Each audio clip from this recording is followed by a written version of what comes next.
যে কথাটি বলতে চাই, জাতীয় পার্টি দুধে ধোয়া তুলসী পাতা নয়।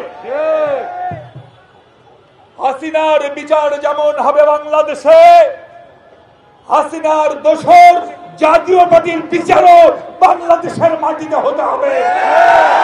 ওই কুখ্যাত রাশেদ খান মেনন আর হাসানুল হক ইনুদের বিচারও বাংলাদেশের মাটিতে হতে হবে, এটি স্পষ্ট কথা। মৃত মানুষ যেমন মারা যাওয়ার পর আর ফিরে আসে না, আসে নাকি ভাই? আসে?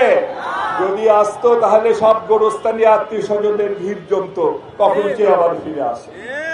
মৃত মানুষ যেমন ফিরে আসে না, রাজনৈতিক ভাবে মৃত ব্যক্তিও রাজনীতিতে ফিরে আসার কোনো সুযোগ নাই।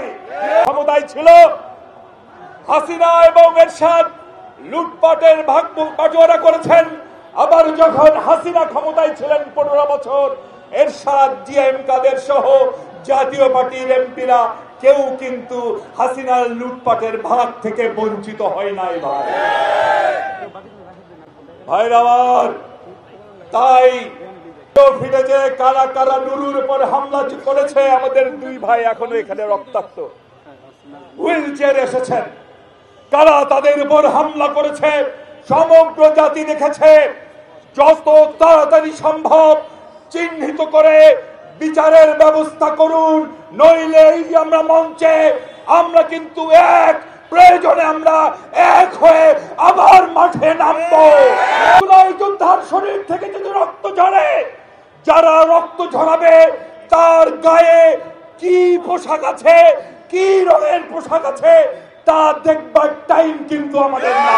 আওয়ামী লীগের দুইজন নেতার একটা উক্তি আপনাকে শোনাতে চাই। আপনার পা ধরেছে, ওই পা কিন্তু আর ছাড়বে না।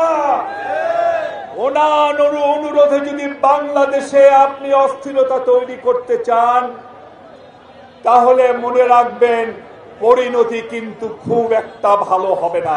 রাজপথে নামবো এবং সেই রাজপথের মিছিলে অগ্রভাগে থাকবে শহীদ জিয়া, বেগম খালেদা জিয়া, জনাব তারেক রহমানের সৈনিকরা আপনাদের সাথেই থাকবে, অগ্রভাগেই থাকবে।